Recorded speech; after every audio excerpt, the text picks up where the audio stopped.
Joining us now is Christopher Wyze. Hey, Christopher, how are you? I'm good, Donna. How are you?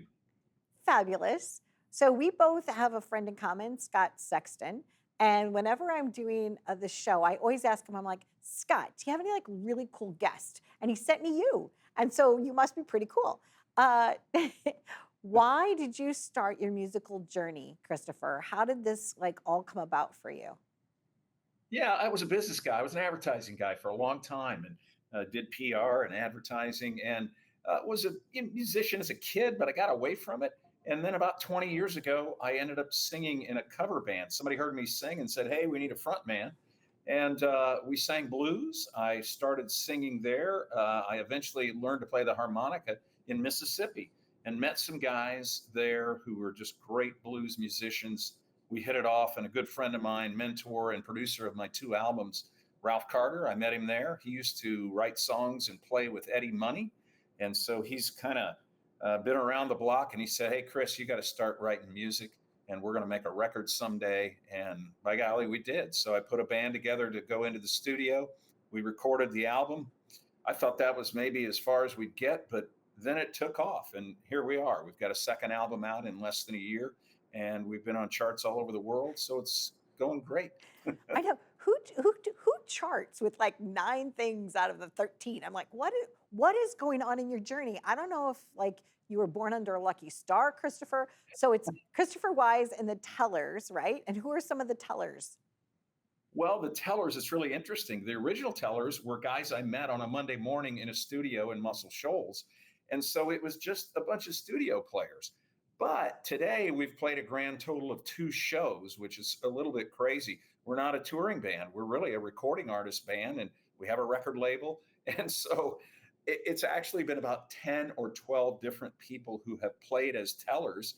And we keep getting a new incarnation. We play in a week or so at a big show here in Indianapolis, and it'll be a little bit different lineup. So a lot of great bluesmen, but and gals, including a backup singer from the Netherlands who I ran into in Clarksdale when we were doing the. I knew her, and she happened to be in town. I said, "Hey, you want to be on our record?" And away we go. So it's been kind of a weird hodgepodge, but all great musicians. People spend their entire life, Christopher, trying to do what you have so seamlessly been able to do. Do you miss advertising? Do you miss that at all? Or do you still kind of dabble in that? I still dabble a little bit, and I enjoy it more. I used to own an advertising agency. It's a lot more fun not doing that. So, how did I get here? I was a writer, so I've actually got 5 books in print. So I've been an author, and I've been a writer for a long time. And so when Ralph said you got to start writing songs, it's like, well, I know how to put words together, and for me, an assignment's like 40 or 50,000 words to write a book. So I kind of feel like Ralph gave me the easy assignment. It's like 200 and 300 words to write a song. And I'd never really written fiction before, but again, I'd had a command of words, and I wrote for a newspaper, a magazine, advertising, books. And so I kind of had an amazing head start, and all I needed was some ideas. And then I kind of got steeped in the blues. I've been to Clarksdale, Mississippi many, many times for music events, and I got kind of caught by the blues bug. So that's where I turned my writing, was to tell blues stories and to make them storytelling songs. Well, did it make people blue when they got stuck in the mud? Well, that's the great thing about the blues. Yes, it makes you blue, but here's the deal. I'm going to let you in on a secret. Okay. When you get the blues, you actually feel better. And then when you hear blues music, you feel even better. So everybody who's having a down day, just dial up Stuck in the Mud, and you're going to feel real good. Now, speaking of the blues, I'm from St. Louis, Missouri. I don't know if you've ever gotten a chance to visit St. Louis, but yeah, blues music, down on Laclede's Landing, it's kind of like the Oh, heartbeat there. absolutely. Now, blues is very famous. St. Louis and the blues are very famous because W.C. Handy, who discovered the blues in 1903 in Tutwiler, Mississippi, which is next door to Clarksdale, where we recorded our new album that's out. But W.C. Handy wrote a very famous song, one of the first blues songs called St. Louis Blues. We've all heard it. Handy became a huge proponent of the blues in the early part of the 1900s, lived all the way into the 1950s, and without St. Louis blues and W.C. Handy and your connection there with St. Louis, I don't know where we'd be with the blues, but I've become a bit of a student trying to learn it. And St. Louis is indeed a very famous blues city. I'm happy for you, for your journey, for your success. You said you've got a new album coming out. Uh, what are you most looking forward to on that particular album? Well, the album's kind of behind me here. It's on the wall. It's called Live in Clarksdale, and that means we recorded it live in Clarksdale. And in fact, the first album called Stuck in the Mud, it's also on the wall behind me, did so very well after it was released in summer of 2024 that we said, hey, we got to come out with something right away on the heels of this thing and keep the momentum. So what we did was we played 8 songs from Stuck in the Mud. We did it live. We did it at a Juke Joint in Clarksdale, Mississippi. And we did a couple of covers from some old blues men from the 1920s from my hometown, Indianapolis. So we've got those on there. And then we filmed the whole show. So the music comes with the film, the video of the show. And then I couldn't help myself, Donna. When I got home, I said, you know what? I wish I would have filmed Clarksdale, Mississippi, because it's so cool. And every person who loves the blues and really America, it's American music, should know about Clarksdale. So I filmed a 50-minute documentary film with Clarksdale, Mississippi filmmaker Coop Cooper. And I kind of hosted the darn thing. And so we've put that out with the record as well. So we have the video, the soundtrack, and a 50-minute documentary that's out. And so I'm just excited for people to get a feel for the blues. And what is this big show that you have coming up in Indianapolis? Is it Indianapolis or just Indiana? Yeah, it's in Indianapolis. It's at the Indianapolis Museum of Art. It's the biggest arts fair that goes on in Indiana every year, about 20,000 people. We're on the main stage. It's cool. It's on September 6th. So, well, Donna, just drive over and bring a whole bunch of friends and strangers too, and we'll have a big time. Yeah, so it's happening like right after Labor Day weekend, right? So as August Yeah. is rolling into September, you're right there the first week of September.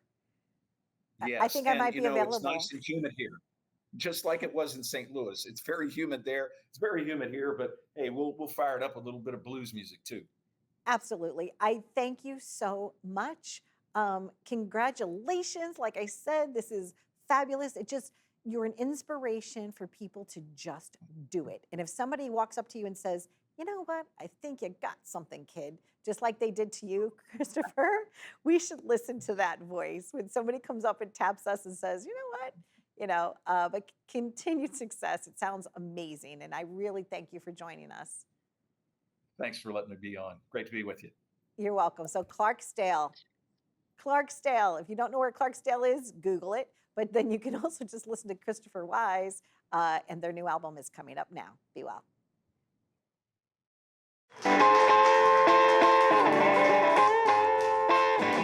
No steps forward, no steps back.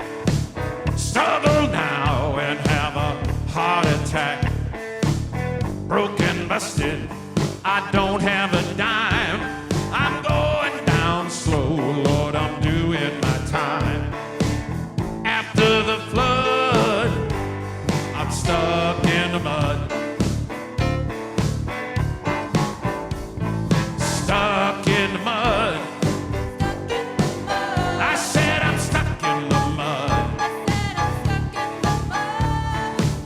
After the flood, I'm stuck in the mud. I got a toot on this, boys.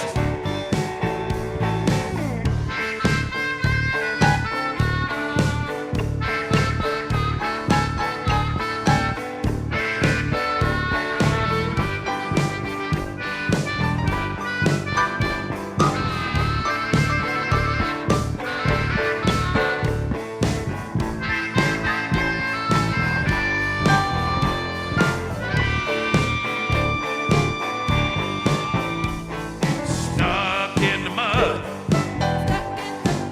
I said I'm stuck in the mud. After the flood, stuck in the mud.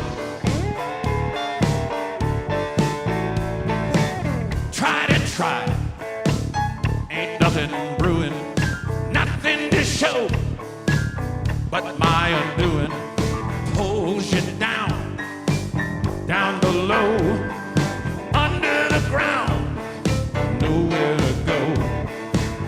After the flood, I'm stuck in the mud. Stuck in the mud. I said I'm stuck in the mud. After the flood, I'm stuck in the mud. Hey man, what do you got back there, JB?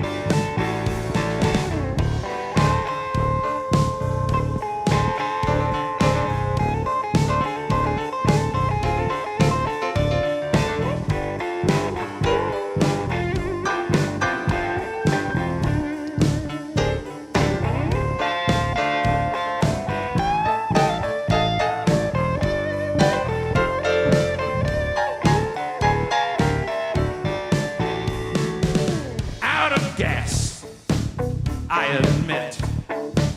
I'm done fighting. I quit. 6 feet down, no denying. Under the show, I'm done lying. After the flood, I'm stuck in the mud. Stuck in the mud. I said I'm stuck in the mud. After the flood, I'm stuck in the mud.